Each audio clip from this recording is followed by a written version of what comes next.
కోల్కతా వేదికగా దక్షిణాఫ్రికాతో జరిగిన తొలి టెస్టులో టీమిండియాకు చేదు అనుభవం ఎదురైంది.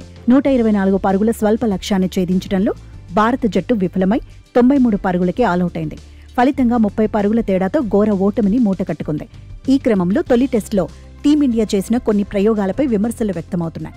అంతేకాక team India head coach Gautam Gambhir plan విఫలమైందంటూ నెటిజన్లు కామెంట్స్ చేస్తున్నారు. సౌత్ ఆఫ్రికాతో జరిగిన తొలి టెస్టులో టీమిండియా తమ బ్యాటింగ్ ఆర్డర్లో ప్రయోగాలు చేసింది. ఇంగ్లాండ్ పర్యటన, వెస్టిండీస్తో స్వదేశంలో టెస్టుల్లో 3వ స్థానంలో ఆడించిన సాయి సుదర్శన్ను తుది జట్టు నుంచి తప్పించింది. అతడికి బదులుగా వాషింగ్టన్ సుందర్ను తుది జట్టులోకి తీసుకుంది. ఈ టెస్టులో 1 డౌన్లో అతన్ని ఆడించింది. తొలి ఇన్నింగ్స్లో 82 బంతులు ఎదుర్కొన్న సుందర్ 29 పరుగులతో పర్వాలేదనిపించాడు. దీంతో భారత్ తొలి ఇన్నింగ్స్లో 189 పరుగులు చేయడంలో తన వంతు పాత్ర పోషించాడు. ఇక రెండో ఇన్నింగ్స్లో కూడా సుందర్ 31 పరుగులతో మెరుగ్గా రాణించాడు.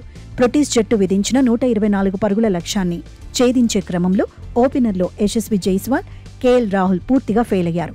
ఈ క్రమంలో 1 డౌన్లో దిగిన సుందర్ 92 బంతులు ఎదుర్కొని 31 పరుగులు చేశాడు. తర్వాత మార్క్రమ్ బౌలింగ్లో పెవిలియన్ చేరాడు.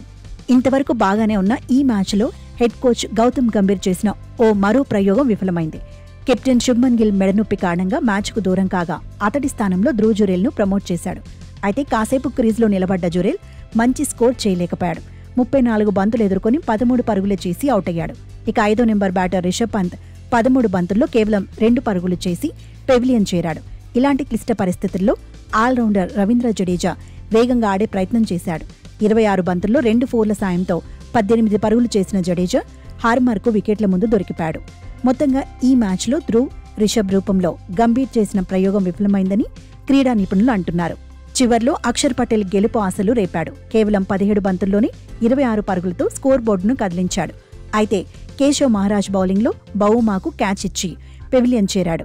ఆ తర్వాత 93 పరుగుల వద్ద సిరాజ్ చివరి వికెట్గా వెనుతిరగడంతో భారత్ ఓటమి పరిపూర్ణమైంది. మొదటి టెస్టులో టీమిండియా ఓటమికి ముఖ్య కారణాలు చూసుకుంటే 124 పరుగుల స్వల్ప లక్ష్యాన్ని ఛేదించడంలో భారత బ్యాటర్లు పూర్తిగా విఫలమయ్యారు. కేవలం 93 పరుగులకే ఆలౌట్ అయ్యారు. ఈడెన్ గార్డెన్స్ పిచ్ క్లిష్టంగా మారినప్పటికీ బ్యాటర్లు ఒత్తిడిని తట్టుకోలేక సరైన నిలకడ చూపలేకపోయారు. దక్షిణాఫ్రికా captain Temba Bavuma, Corbin Bosch మధ్య 2వ ఇన్నింగ్స్లో వచ్చిన 44 పరుగుల భాగస్వామ్యం మ్యాచ్ను మలుపు తిప్పింది. ఆ కీలక భాగస్వామ్యం ద్వారా దక్షిణాఫ్రికా ఆధిక్యం 123 పరుగులకు పెరిగింది. ఇది టీమిండియాకు ఛేదించడానికి కష్టమైన లక్ష్యంగా మారింది. ఈడెన్ గార్డెన్స్ పిచ్ మొదటి రోజు నుంచి ఎక్కువగా స్పిన్, అనూహ్యమైన బౌన్స్ను అందించింది.